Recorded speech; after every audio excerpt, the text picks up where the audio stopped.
Hello, family, and welcome back to the Explore the Extraordinary podcast. My name is Betty, and today I'm joined by Lamar.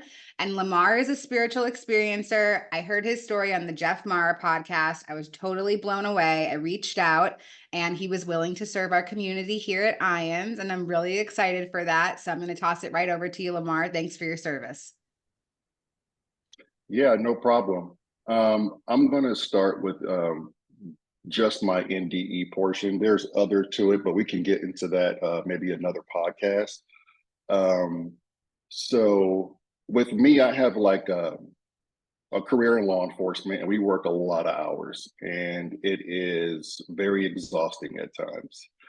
And unfortunately, with me, I have sleep apnea.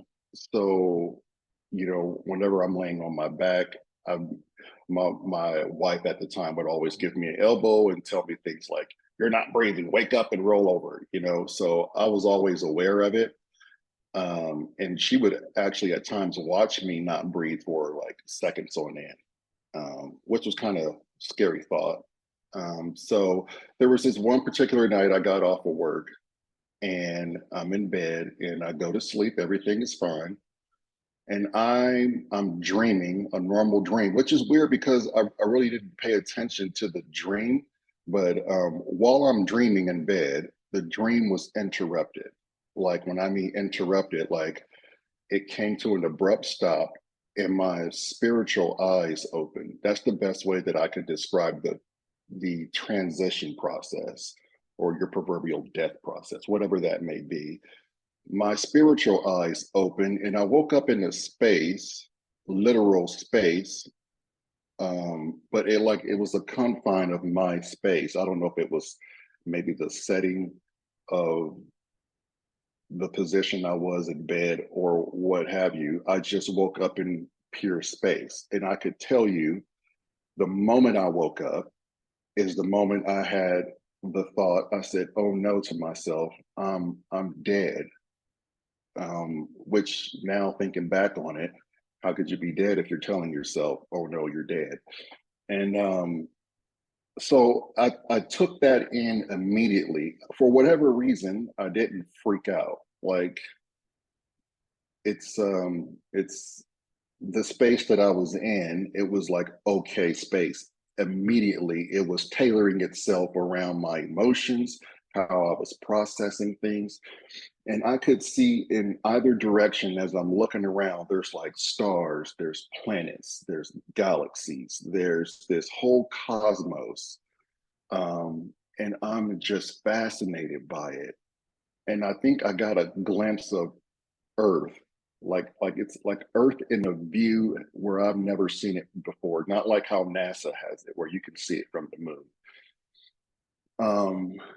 And I thought to myself instantly,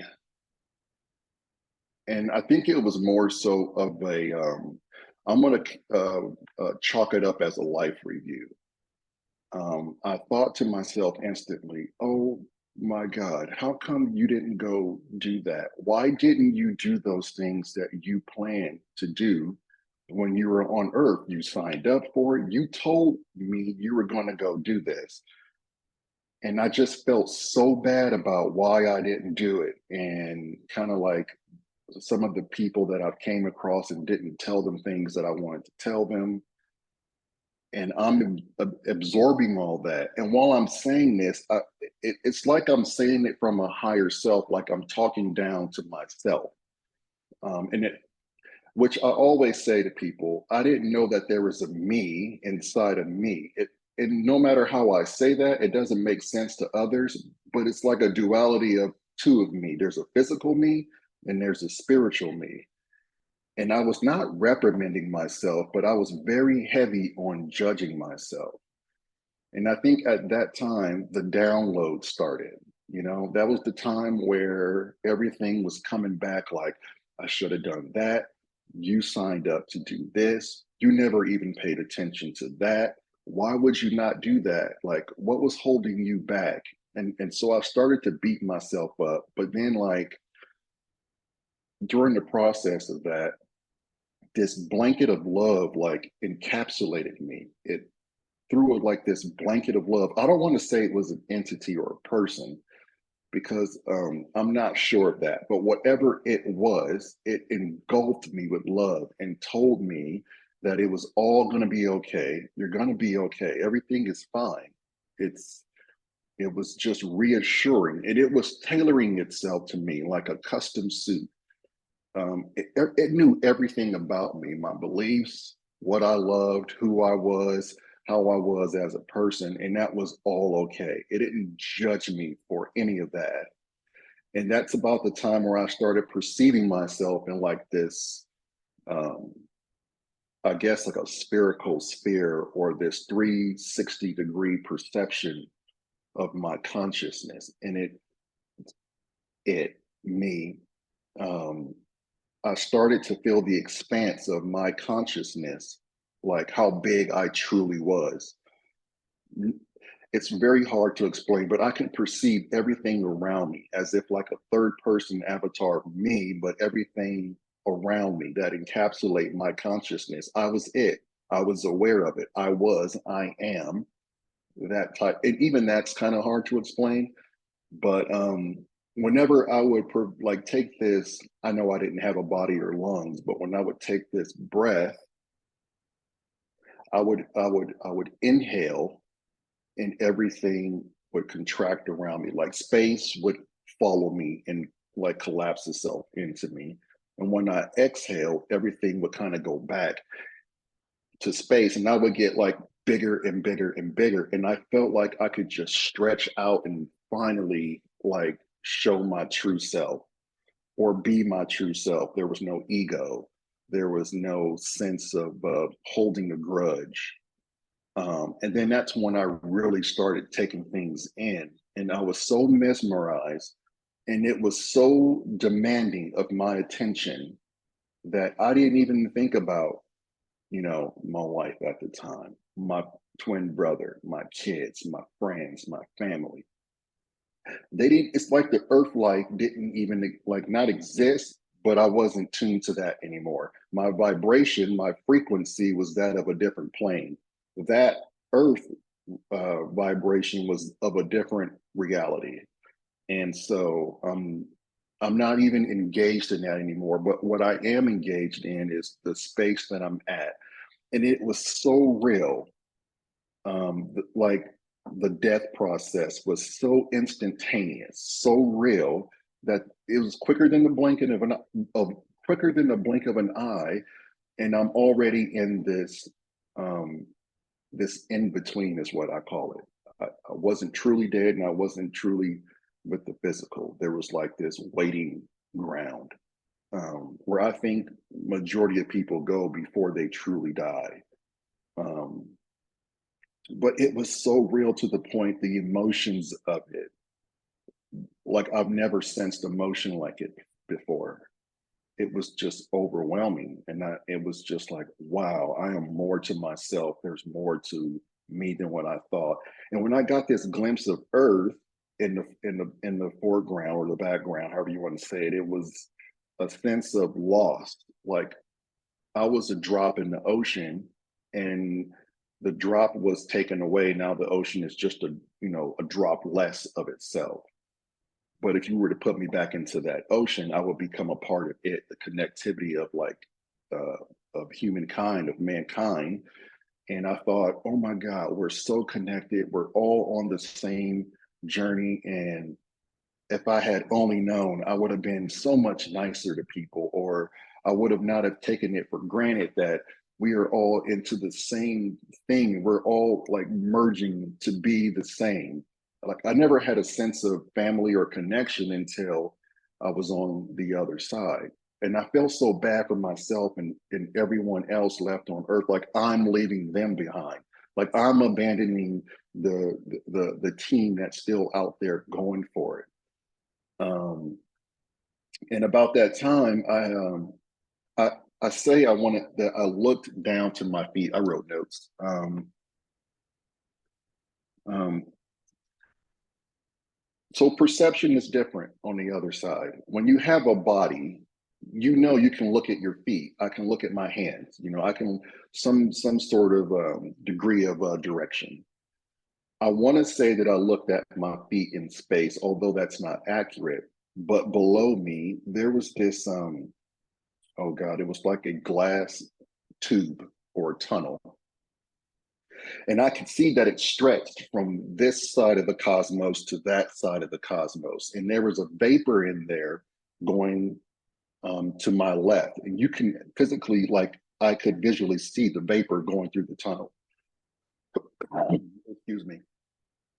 And I thought to myself, oh wow, like kind of like, what's that? It looks like a tunnel. Due to your curiosity, on the other side, things work. You don't tell yourself, I'm going to travel to the tunnel, like how we do in the physical. I'm going to walk to the refrigerator. I'm going to walk to my bedroom. I'm going to drive here. And you have to physically do those things. There, you just think about it, and instantaneously you're there. You're doing it. So I thought about the tunnel, and instantly in that moment, it placed me in the tunnel. And as real as I'm talking to you right now, this is how the experience was. There was no warmth, there was no cold, like everything was neutral. And I'm in the tunnel, and I thought to my, like, I'm having these conversations with myself. Um, oh my God, this is what they must talk about when people that transition, they must talk about this as the tunnel. This is what they see when they die. But for me, it was different. It wasn't bright per se, but I could feel my soul and my energy merging in with the tunnel, and it just shot me off through the cosmos. And I'm just in this tunnel, and we are like going at a miraculous rate. And I can look off to the side, and I can see like all these other planets and the stars and the galaxies, and it's just shooting me. While I'm in the tunnel, it's downloading more information of my former um, or my true self. I'm getting all this information, and I started remembering like my life purpose, my goals. Um, and I wouldn't say them out loud. I would just acknowledge them that, yeah, that was my life purpose or my life design. For whatever reason, I can tell you I knew it, but coming back, it did not allow me to retain what exactly it was. It was like, you still have to play the game if you're going back. We cannot give you that information, but we can give it to you now because you're home, so to speak. But when you go back, we can't give it to you. And I was just acknowledging all these things about myself. And as I'm going through the tunnel, I am just like up and down these like fictitious, I want to call them hills and valleys. And right when I get to like the precipice of one, the exhilarating of like this energy of like love hits you and you're going down and around. And then my tunnel, I can see off in the distance this like glowing globular planet-esque. And even then, I still don't have words for it. But I know I'm going there, and to me it feels like home. And I'm rounding this curve, and I'm going there. Well, it's huge, probably a billion times bigger than our sun. It's huge. It's massive, and the colors that it would display, and the colors around the area it would display, I've never seen the colors before. I remember being so caught up in the emotion that the colors were given, not that they were different colors, that was one thing, but the emotion that they would express, like emulate, they were alive. Like these colors had life to them. And I'm looking at the colors, and I promise you, I could have spent all of eternity just looking at colors because they were new to me and they had like so much demanding attention. And it was just overwhelming. So as I'm going to this whatever planet, this globular mass that's pulsating all this color and expressing all this love, whatever it is, I'm going. And if you ever watch Star Trek, they always say like, beam me up, Scotty, and they particleize up or they just go wherever they go. Well, it felt like my, it's not my body, but my energy was being particleized out. And it felt like it was coming straight from like the solar plexus, from the chest area, and it was going to funnel and cone out. Um, and I remember just saying, I'm just going to give in to it and just go, because there was really no like fighting it. So I just like my energy kind of just relaxed and it just gave up. Well, just before all of me or my essence were, um, before it was going to merge with this planet, it felt like this giant hand. I mean, this hand was huge. I'm calling it a hand because when it came back to my soul body, that's what it felt like. But it felt like it gathered all that up and brought it right back into my chest. And it didn't say a word. There was no words given. It was all through expression. It was like, it's not your time. I can't have you, or we can't have you go here. It's, you're not ready. Um, so it like stopped me at a cold stop. And it was at that moment when it was like telling me that I'm not ready and I couldn't go. It was at that moment I had this sense of like a letdown. I like to put it as if a kid, you know, your parents tell you you're going to Disneyland and you build it up for the whole school year. In summer, the road trip starts, you're going to Disneyland and it's fun. You're having a great time. You get up to the ticket booth and they go, you can't come in. You're not tall enough or you're not old enough. And you can imagine that kind of a disappointment of not being accepted and not being let in as like a kid. That's like heartbreaking. But I think it was telling me, or I was telling it, I wasn't ready. Because now that I've had time to think about it, right at the very beginning of my transition, I was instantly down on myself on saying, how come I didn't do that? Why didn't you do that? You were supposed to do this. You told us you were going to do this. This is why you wanted to come here and fulfill your purpose. Why haven't you done it? But I'm making it seem like it was horrible and upset and bad, but it wasn't. It was more of a concern. Like, we're concerned about you. Are you wanting to do this? Do you want to have this experience? And I think because I was so torn on that, whatever the presence was, it knew. And I never had a dialogue, or I never had a choice or a conversation with this presence. It just knew everything about me. And through expression, it just says, you're not ready. If you go beyond this point, you will not come back. We can't bring you back. So there was a finite um, threshold.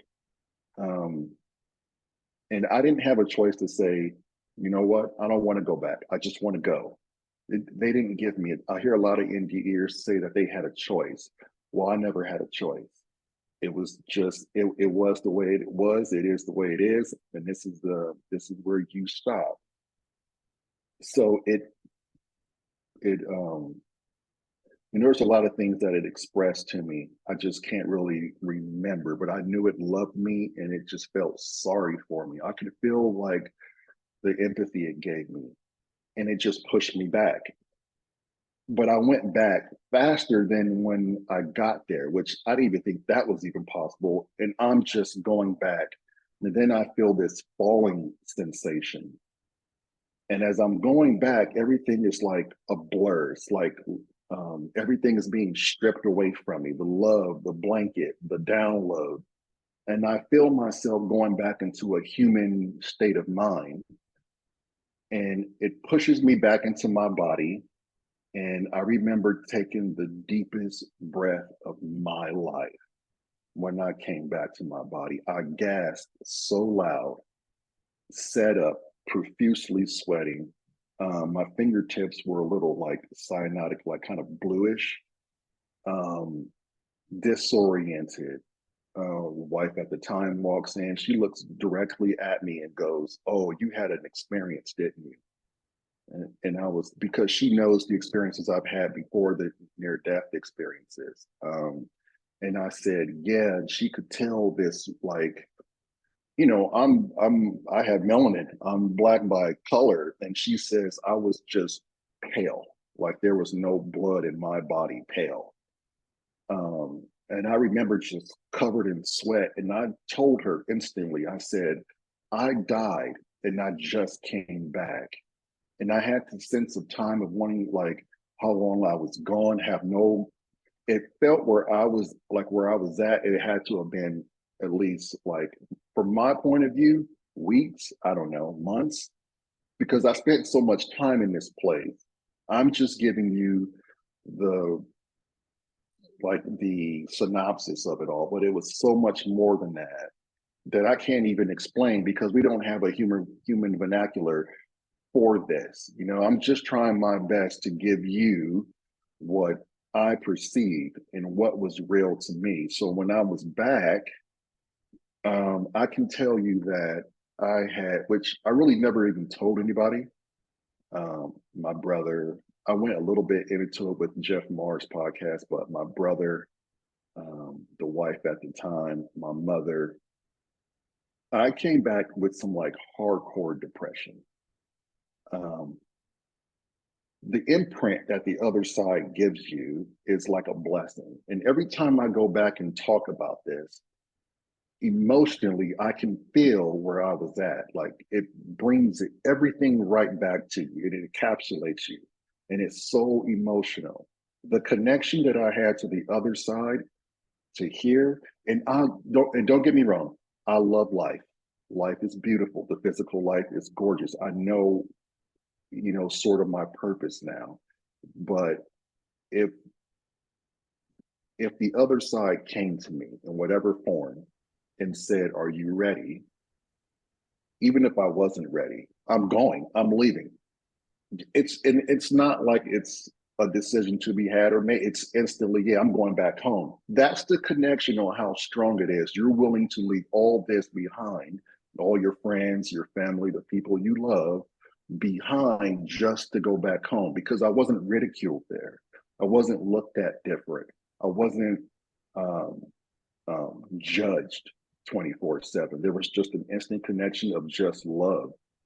And so I've dealt with the depression on my own, only due to the fact, with my curious nature, my police nature, I would like to say sometimes, that I had to investigate.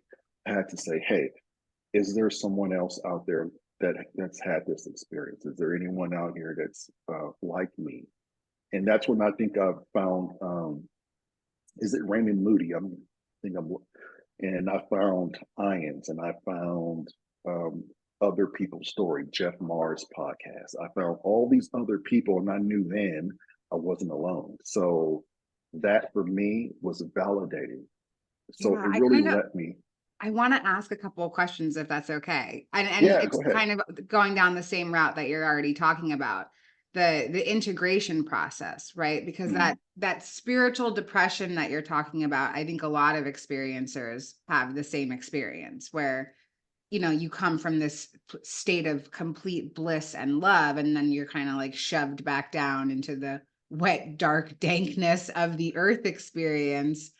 And that integration process can be really challenging. And so I hear you saying that you found other people, and that's huge. And I heard you mention a little bit about purpose as well. So I'd love to kind of get your take on, were there books that helped you? Was there like a mentor that showed up in your life, and things like that? Tell us more about the integration process. Um, well, coming back to my body, it was like, yeah, like you said, the dankness. I just remember all the stress and the emotions of the world and all my worries. Those all came back instantly, and it was just horrible because I knew it wasn't me. But as far as finding a mentor or something like that, I really just looked at um, um, like Peter Fenwick was another good book that I've read. Finding Irons, just watching other people's story was help that I needed, because I think I was just lacking the sense of being alone, and there's no one out there that can understand what I went through, you know. people will chalk it up to, oh, this guy's crazy, and I don't want to put myself out there as a law enforcement officer. What am I going to do? Am I going to go to my chief and be like, I need to go talk to our shrink? I died and came back and experienced that we're all one and connected. And, it doesn't work that way. So I found podcasts, I found IANDS, I found YouTube, I found JeffMara. And even then, I had reservations with telling my story for the first time until I've read comments to see how other people were being looked at through commenters. So I found help through people watching these shows by what they leave from comments to build up the trust and the vulnerability that I was about to put myself through. So in essence, I found my own humanity to help me, not just one person. Wow, that's so interesting. I've never heard that reflection before because there's some Mhm. podcasts where people are real mean in the comments. So Jeff Yeah, Mara usually has like a good crowd of people who are like very understanding, but there definitely are people out there who can be very condemning. What's your experience been like with that? Have you experienced people calling you names or saying that you're crazy, or have you felt rejected since sharing your story? well, I'm not in law enforcement anymore, but I'm used to dealing with people of a negative nature. But even then, I would try to help them. I honestly, now that I'm out of my proverbial shell, I don't really adhere to what people think anymore. It's like now I don't have time to sit and worry about that anymore. Even if they felt one way or another about my story or they didn't believe it, that's fine because I'm to a place now in my life where everybody's at where they need to be because that's where they need to be spiritually. If you don't believe in anything, that's fine. But just so you know, in my personal opinion, whatever you don't believe in, believes highly in you and it loves you and it will never abandon you. And I'm kind of jealous of those who still live life. Maybe they're atheists and they don't believe in nothing. And that's fine. That just tells me that they're so wrapped into this physical life. That's where they need to be. And it's honestly, ignorance is bliss, in my point. Um, and I'm no way saying, no, my story is a universal fact.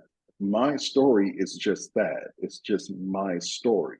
It was tailored to me, it was for me, and it's just my story. I'm giving you my story of what happened to me. Now, if you ask me, are some of the near death process universal? I would have to say yes. From a lot of what I've looked into, maybe the tunnel, the judgment, the overwhelming of love, the connection, the shedding of the ego. Like I find no matter what your denomination is or what your cup of tea is, you're still drinking the same fluid, like it's still going to give you the same ride, but it's going to tailor itself around your personal beliefs. Wow. When I hear you talk about that, like saying that your story is not universal truth, I love that. To me, that is the epitome of healing. Hmm. Because and to allow people to be where they're at in their journey. Like I don't Hmm. think that we're here to like quote unquote wake anybody up or like shake people and try to infiltrate them with our information. We have our information, and if they are supposed to receive it, they're going to find us. And I Right. love that you're saying that because I think that, for me, after I came back from my experience, I wanted to tell the whole world, like, oh my God, Hmm. guys, guess what? The universe Hmm. loves you. And I thought that it was my job. And, really, that was just my ego's self righteousness, just taking on this Hmm. whole new form of self righteousness. I thought that I was doing good by talking about positivity and manifesting and our thoughts and all this stuff, but that's not for everybody at like wherever they're at in their journeys. So I really love that because for me that's spiritual autonomy, that's freedom, that I can Right. allow another soul to have their process while I have mine, and the people that I'm meant to find, we find each other, and that's it. So that kind of surrender and release, I think that that's so awesome, and I think that You that know, that is the epitome of healing. Yeah, and the bigger point too is when I was on the other side, I don't know about you, I was still me. Like I could still tell you a raunchy joke and I could still say things like a normal person. I- It didn't, the universe is so accepting, which I thought was also like the best thing ever. It accepted you for who you are, what you've learned on the earth realm, and your personality that you bring back to it. Like I was still me. And I think I was afraid of that well before as a kid. I was like, oh, we die, we go to heaven. Oh, do I have to like go play a harp or am I going to be something other than me? Am I just going to like upgrade to this like Buddhist type? I want to be me. And the universe gave me that answer. It was like, no, no, we're going to accept you for who you are. And we're going to laugh at you. We're going to love you. And we're just going to be in awe of you. Like there's no right or wrong on the other side. Hence the part where you just don't want to separate from it. Wow. But I will say this, it consumed my life. I could not stop thinking about it. I could not stop researching it. I could not stop looking it up. I had to get some sort of separation from my experience to the physical life that I'm living now because I thought, oh, how unfair is this to my physical self? I can't spend my time in the afterlife when that's a finite thing. We will eventually be there at some point. In the whisper or the blink of an eye, we'll go back. But if I don't focus on the life at hand and know what heartache is, know what stress is, know what it's like to lose a loved one, know what it's like to get rejection, know what it's like to have love, have a friend, meet a new person, see how it connects, um, integrate yourself back into the physical is where I have been now focusing my energy and allowing myself to feel again, like allowing myself to feel these emotions and we may perceive them as bad, but we're able to at least feel these emotions of stress, what a bad day is or what we perceive a bad day to be. It's the point of it all. We don't, I feel like on the other side, that's not possible. Like I really do feel in the physical life, you know, we have to accept it all. You just can't take the good and deflect the rest. Like it all comes in the same cornucopia of fruit. You eat it all.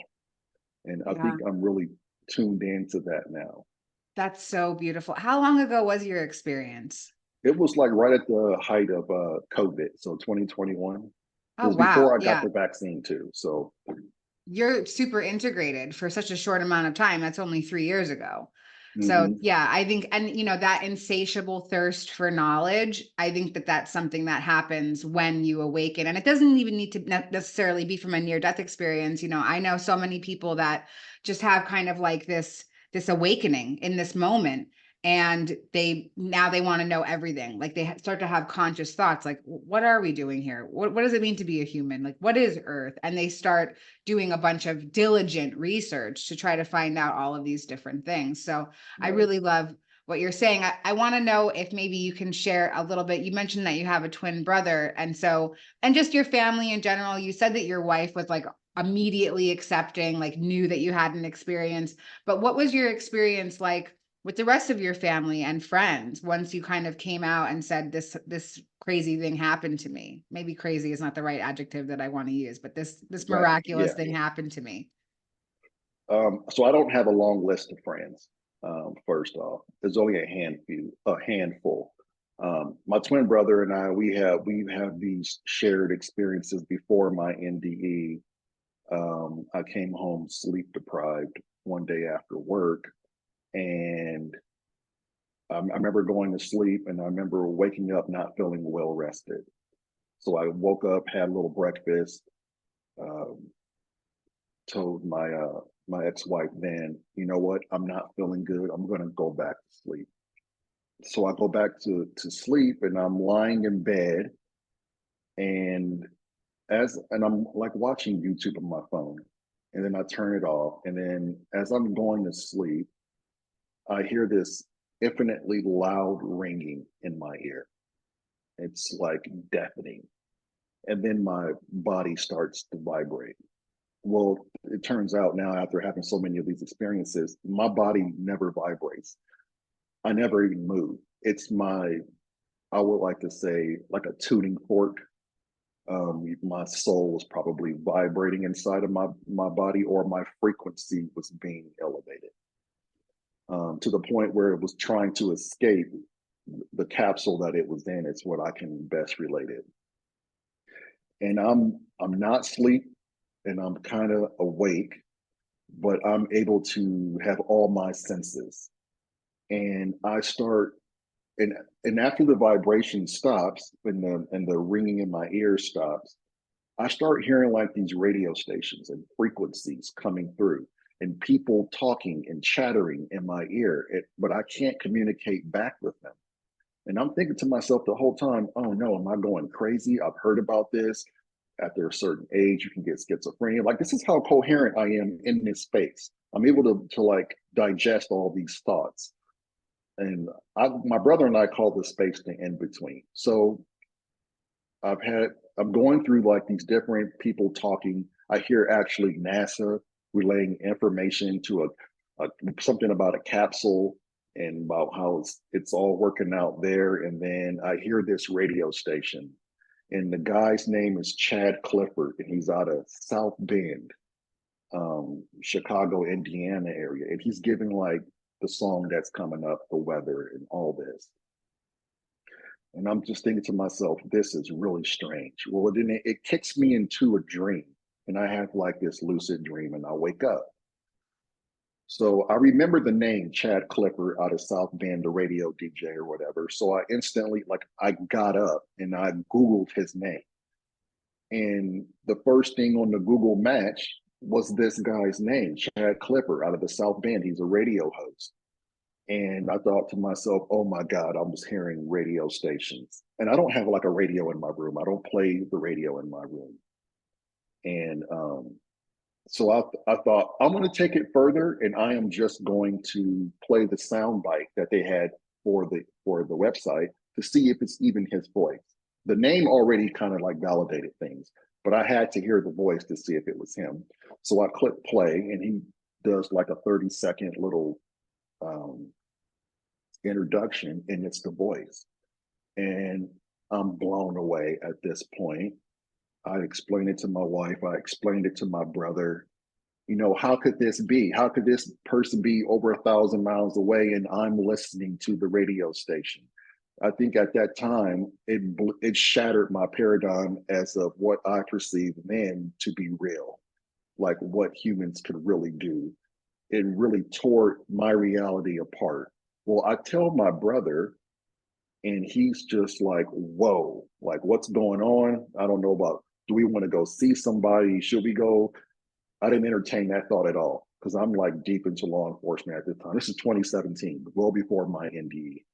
So I tell my brother, he takes it all in, he's processing it.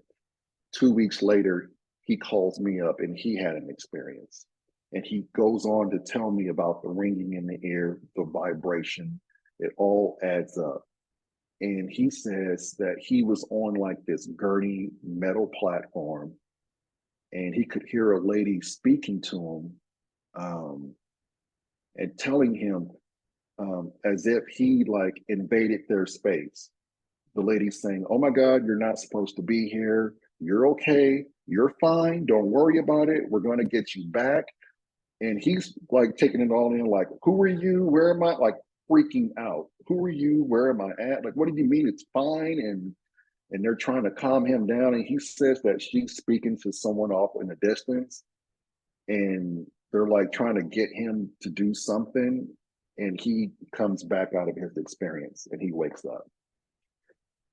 So the fact that we talked about this together as twin brothers, how we're already connected, the twin thing, how I just by mentioning my experience, I kind of like gave it to him, or whatever what was said woke him up to be successful to the same gift. So it kind of like, now we both share this gift, and we still have it from time to time. We call them in between episodes, or we call them ear-ringing events, because these are the symptoms you get when you know you're about to go into the in-between. Like you have these like sort of paths before you have to take before you get to that perception. Wow. Thank you so much for sharing that. Yeah, that actually opened something up for me that happened to me very similarly. So that is, and it's incredible, like the twin dynamic. And then it's also incredible how by sharing about our spiritual experiences, doesn't need to be with a family member, could be with anybody, but we kind of open up other people's perceptions if they're Right, open-minded. And obviously your right, twin brother would be open-minded to what you're saying because you right. guys have this immense trust with each other. But I that's why I feel like it's so important to create conscious space and to really share boldly about our experiences, because we don't know what we're going to open up in somebody else, or like if somebody really needs that validation. So I Right. want to thank you so much for coming on and being part of the podcast today. I No want to see if there's problem. anything else that you'd like to share to feel more complete about our time together. Well, I've always looked into IANDS, but never. I don't know if this just it was difficult to get in contact with IANDS at the time, 3 years ago. Maybe it's easier now. Um, but I told myself, oh, if they want to reach out and get a hold of me, the universe will make it happen. And here comes Betty knocking at the door, like the universe sent me. I'm here. Here we go.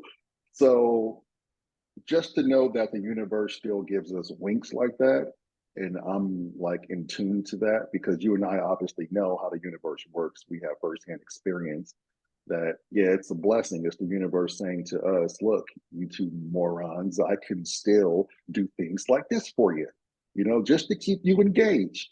So, but I'm glad you reached out. And I guess I just want to keep telling my story as much as I can, to just tell people that like, we're all connected. We're not alone. We go through it. Even through our moments of depression, there's other people that are equally as depressed as you are, or have it maybe a little bit worse.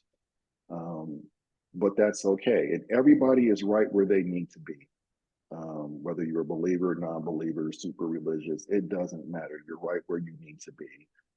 You don't have to change people. Just tell your story, and if that is enough to change them, then they'll, like you said, they'll come along to that if they're open to it. It's not our responsibility as experiencers to change the. It's our responsibility to make the world a better place with the people that we interact with, whether it be one by one or one at a time, because the world is what it is. It's the purpose of coming to Earth. Um, and we should just accept that and just do our best. And at the end of the day, I think that's what everybody here in the physical is doing. They're just trying to find their way, and they're just doing their best. And so we just got to support it and just tell them that we love them. You know what? I've been telling a lot of strangers lately that I love you. I know it sounds weird. You think I'm this like tree hugging hippie foo foo guy, but I'm telling you, outside of our bodies, this physical life, you have no idea how in love we are with each other. And so I've really tried to express that to people. So Love that. That's great. Well, I love you and thank you for being here. And I'm looking yeah, forward to collaborating more in the future. And I love that the universe used me as a little chess piece to make your manifestation come to fruition. And we don't know when that's happening. And so, yeah, just remaining right, open-minded to that is so cool. And right. again, I thank you so much, and we'll see you next time. Yeah, I thank you.